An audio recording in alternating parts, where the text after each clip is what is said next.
अस्सलाम everyone, my name is Hamid Hussain और आप देख रहे हैं कॉमर्स ऑनलाइन। अल्लामा इकबाल ओपन यूनिवर्सिटी के बीएस अकाउंटिंग एंड फाइनेंस के कोर्स में आप पढ़ते हैं एडवांस अकाउंटिंग, जिसका कोर्स कोड है 444/5419।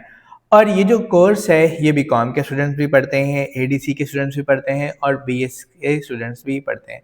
तो एडवांस अकाउंटिंग मैं आपको पढ़ाऊँगा और इस 3-4 महीने के सेशन में आपको अकाउंटिंग की उन तमाम बेसिक्स के साथ-साथ एडवांस स्किल्स से भी मुस्तफ़ीज़ करूँगा। इसे सीखने के बाद आप किसी भी फ़र्म की अकाउंटिंग को परफ़ॉर्म कर सकते हैं, अकाउंटिंग के फंक्शंस को परफ़ॉर्म कर सकते हैं।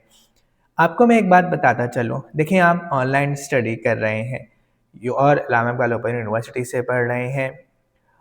सबसे ज़रूरी चीज़ यहाँ पर ये है कि आप डिग्री हासिल करने के साथ-साथ सब्जेक्ट की नॉलेज जो है उसे भी अंडरस्टैंड करें, सब्जेक्ट की नॉलेज को भी समझें और किस तरीके से सब्जेक्ट्स में क्या-क्या चीज़ें आपको सिखाई जा रही हैं, उस पर ग्रिप भी मज़बूत करें।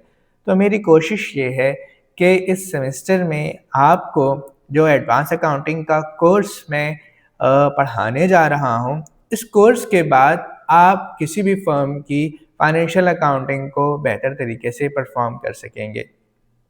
तो सबसे पहले एडवांस अकाउंटिंग के जो कोर्स है हमारा, उसके बारे में हम पढ़ते हैं कि उसमें हम कौन-कौन से जो है चैप्टर्स को हम स्टडी करेंगे और थोड़ा-सा बताते हैं आपको इस हवाले से।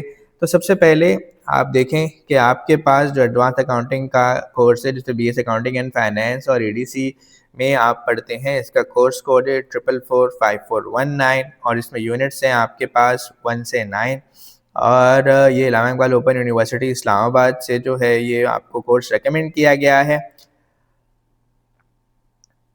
अच्छा जी, अब कोर्स टीम जो है हमारे पास यहाँ पर डीन है प्रोफेसर अब्दुल अज़ीज़ साहब, चेयरमैन कोर्स हैं आपके पास doctor Syed Aamir Shah Sahab, course development coordinator हैं doctor Mohammad Munir and writer हैं यहाँ पर मोहम्मद अशरफ भट्टा साहब जो कि एफसीएमए हैं। देन उसके बाद रिव्यू किया है इसे मुनीर अहमद साहब ने, एडिटर हैं फजल करीम साहब और लेआउट इसका जो यानी जो ग्राफिक्स है इसकी वो मोहम्मद हमीद जाहिद साहब ने दी है। अच्छा जी, प्रीफेस को हम स्किप करते हैं, मैसेज और रूटीन को भी स्किप करते हैं और आ जाते हैं कोर्स की तरफ। तो जब हम कोर्स के ऑब्जेक्टिव की बात करें तो differentiate between joint venture and partnership, इसके बारे में बताएंगे कि पार्टनरशिप और जॉइंट वेंचर में डिफरेंस क्या है। अच्छा, इसके बाद आपके पास दूसरी चीज़ जो है वो नेचर ऑफ कंसाइनमेंट, कंसाइनमेंट क्या होता है, इसकी जनरल एंट्रीज पढ़ेंगे और कंसाइनर और कंसाइनी यानी जो बंदा सामान सेल कर रहा है कंसाइनर और जो बंदा जो है सामान रिसीव कर रहा है कंसाइनी, उनके दरमियान जो है अकाउंटिंग की ट्रांजैक्शंस किस तरह होती है इस बारे में बात करेंगे। Then develop an understanding of branch accounting system, एक कंपनी है उसकी एक ब्रांच कराची में है और दूसरी ब्रांच लाहौर में है और उसका जो हेड ऑफिस इस्लामाबाद में है। तो किस तरह से इनके दरमियान आपस में ट्रांजैक्शंस होंगी, वो क्या प्रोसीजर है, उसको हम स्टडी करेंगे।